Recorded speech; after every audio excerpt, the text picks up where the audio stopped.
Hello and welcome to Angie B Crafts. Thank you very much for joining me. So this video is another look at what you can do with the prints from doing the shaving foam technique.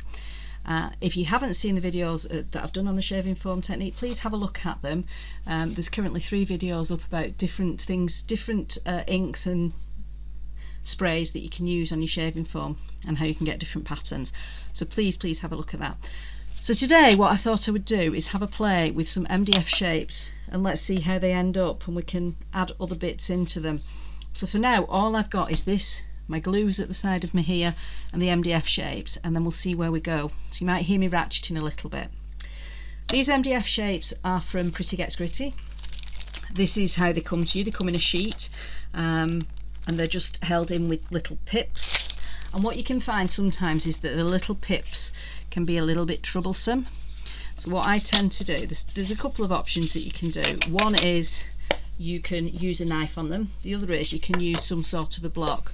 So this block is my coordination block that I got many moons ago, and I think this is only the second sheet of sandpaper I've put on it. It's just a piece of Velcro with a Velcro backed sandpaper. They're cut down to size, but you can get other replacement ones and just stick them on yourselves. And this is just a foam block. It's just a nice easy way. You can see I'm managing to make a mess, but so what I tend to do with the pips, because it's MDF, is just sand them off. So don't panic if there's little pips. Okay, we'll just clean those off, and it just gives you a smooth edge, and then you can go around your edge with paints, with inks, or with a gilding wax, and it just cleans it so they're absolutely smooth. Okay, a little bit on the bottom of here. So the reason that you get the darker edge when you use MDF is because of the laser cutting process. So don't panic about the darker edge. Now in here I also have this wonderful cloth. This is a sticky cloth, and you can get these in DIY shops, and they're perfect for cleaning up little bits of sanded wood or paper. So it just sticks onto that. So I've got a stash of them that I got from good old B&Q, and I just have them, I hold them all in this little clamshell box. That's where I keep them, so I know where they are. And then every so often, I think that's only actually the second cloth I've ever used to go with this, so they last a long time. Right, so I'm going to go purple first. We'll go Purple Heart, I think. So how to stick this onto here. Let's get a bit of Mod Podge, slap it on and see what happens. Now I do like my Mod Podge, but I'm getting quite low in my pot. I might have to invest in another pot of Mod Podge. If you don't have Mod Podge, don't panic. You can use whatever glue you've got. If you want to, you can tape it on. It's not going to stick as close to the edges if you use tape, but you can still do it. So don't panic if you haven't got any sticky glue, wet glue. So I'm going to decide where I want it. I quite like that swirl. So I'm going to pop that on there and just make sure that my edge is where I want it. Okay, pair of scissors to hand. Do a rough chop first, so that I get rid of that, and then put the scissors down. I'm not going to remove the rest of this with the scissors, because if I do that I know it's going to go horribly wrong, because I'm rubbish with scissors. So I'm going to come back to my block. I'm just going to give that a wipe because I've managed to get some glue on here. So come back, you've got your edge of paper that's hanging over, so you turn it the right way up, and you can either use the small edge, the big edge, or even a nail file, and all you're going to do is just work your way around, and you can see straight away that's coming off. So you just work your way around, take your time, don't panic and think, oh, I've got to get through it in so many strokes. You don't. You just work your way around. You can see there I've now done half of it. Simple. If you find little bits like this that aren't quite doing it, there's a really simple way of dealing with them. Oh, it's gone. It's as simple as that. So don't be shy of this. You're wanting to go away from yourself over the top of the paper, and what this gives you is a nice smooth edge, so you don't have an overlap, but you also get a very slight bevel, so a slight rounding on the edge, and it just makes things look a little bit more professional. So this is going to end up probably as the front of the card or on a mixed media piece. When you get to a middle bit like this, it can be like, oh, how do you get that in there to sand it? What I tend to do is flip it over, get my scissors, and just do a snip, because then the paper can fold to the shape and it just makes it a little bit easier to sand back. I'm also going to take these little excess bits off so they don't annoy me while I'm trying to do it. And then you can see, you can get much closer in. Use my little bit. Now I do somewhere have a nail file that I usually use for getting into stitchy tiny bits, but it's currently not in here, which is why I'm not using it. So you just need to take your time, and what you can do if you want to with this as well is you can peel it off and just take the sandpaper in like this. So you can see that's giving me the chance to then get right in. So some of that blackening has come off because we've sanded, but that's fine. You can choose to, if you want to, actually remove all the blackening. If you want to go around, you can actually choose that. Personally, I just tend to gild my edges with a wax, and that just, I think it gives it a better finish. Right. So there we have our heart, our purple heart. I'm not happy with that little bit there. It's just being stubborn. This is where you need your nail file. So I would advise you have a nail file to hand as well, particularly if you're doing something with an innie bit, because the innie bits are troublesome. But for now, that will suffice. So I'm going to quickly get my cloth. I do love this cloth. I think it's so clever.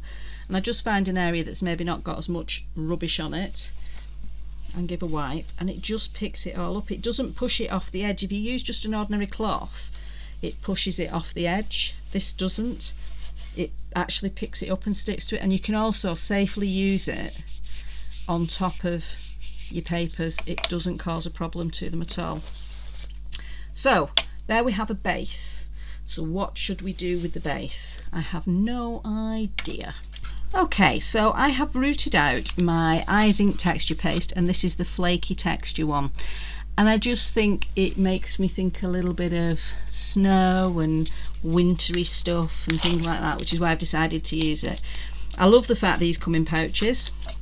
I do like pouches. I've got paints that come in pouches, and I don't know what it is about them. I couldn't tell you, but this just very simply can go on. I'm just going to put it down one side, I think. So you can see there's one of the flakes flipping off. I'm getting it all over myself now, as you do. And then what I tend to do is just pat round, and the reason for this isn't that I'm going slightly nuts. It is because what it does is lift up. If I now put that up the ways, you can see some of those flakes are now standing up. So that's why I do the patting. It's just to try and elevate, there's another one come up, to try and elevate some of them. They are within an acrylic type of base, so they do tend to stick quite well, but they obviously need a chance to dry. So we'll dry this off, and then we will come back and see what we're going to do with it. So here we have our purple heart. It has our Flakey texture paste on it, and I have now picked up my Pretty Amazing spray in Vintage Violet. So if I turn this round, you can see it's a very dark liquid here, and then on the bottom it's got this beautiful purple mica. Okay, so if I was to just spray it without giving that a shake up, some of that's going to go up and get stuck up in the tube. So I'm just going to give it a shuggle, a magical shuggle. And you'll see that's now gone. Still a little bit there, but most of it, yeah, we go. And now we've got lots of lovely shimmer within the actual ink. So we're going to give a little bit of a spray, and I'm trying to get good and use my spray box at the minute. How organised is that? So let's give it a spray. A little bit more, there we go. So I've sprayed from the side that the texture paste is on, because that's what I wanted to pick it up. If you want to, you could have chosen to cover this bit up, but I think you get too much of a line. What I am going to do is then spray a little bit of water, because I want this to start showing what's underneath a little bit more. And I am also going to give it a quick dab, not on this bit, but on this bit. I'm just going to take off a little bit of that colour, because I want to see those swirls coming through. You can still see them here. One of the things that I used to find really difficult was when I was doing mixed media, I'd do a layer and then I'd pretty much cover it up with something else, and I'd be like, well, why have I just done that layer? Now I appreciate the depth that the different layers give. So I think now we've got 3 different layers, but it looks like this bit of purple here actually starts underneath this, because the texture paste has taken up the spray ink in a different way. So you can see you've got the paler colour, and you've also then got the darker colour, and you can see, I'm hoping you can see on there, there's a little bit of a sparkle going on. And I just think that looks really nice and Christmassy. So once that's dried off, that can actually be used on the front of a Christmas card or a winter birthday card or something like that, or you can just use it in a mixed media piece. But I do really like how that's come out. What I would also do, which I will get, is, apparently I'm having a Pretty Gets Gritty session. I love this whipped mousse. This one is a pinky one. It is called, what's it called? Flirty. Flirty pink.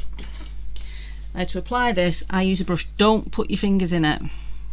And that's not because I don't want you to get mucky, because you will know I get mucky all the time. But if you put your fingers in it, there's a chance you're going to transfer gunk off your fingers into it.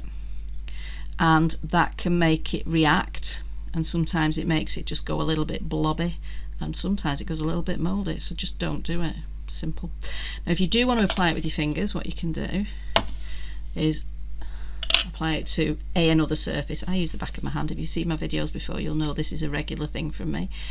I know this is going to go over the top because I'm putting quite a lot on my finger, so I'm going to get a really good seal around that edge. I'm not going to get anything left. And then what I can do, because obviously I like it to be a little bit grungy, is I can start to pull some of that pink in over the top as well. So you can see we're getting a little bit of an edge there, so I'll show you what I'll do with that in a second. Just finish going around the rest of it. We've got a good lip of it there. It's like when lipstick goes wrong, but I want it to. I do love this colour of pink. I just think it's a really nice, pretty pink. It's a lovely colour for a lipstick that was around in the 80s. It reminds me of an Avon lipstick that I can't remember the name of, but it was around in the 80s and probably the 90s as well. For those of you that are younger than that, go away. Don't like young people, I feel old. I'm joking, by the way. I don't have a problem with young people. I'm not remotely jealous of their youth. Right, just let me mop my hand off. If you are like me and you use the back of your hand as a palette, just be aware. Sometimes your skin can get irritated by stuff, so be aware of your own skin. So what I'm going to do then is just bring this in as little bits of colour coming in. And it just adds another little look, doesn't it? It's just adding a little bit more grungery. That's a technical term. What's also happening, actually, it's quite interesting, because I've put liquid on top, I'm getting a little bit of a peel of the paper, because I didn't dry it in between, obviously, because that would be sensible. And I'm actually really liking how that's grunging it up even more. I'm very tempted. Just pop a bit more of this on my hand. I want to bring a little bit more in. Let's see, I shouldn't have wiped it off my hand.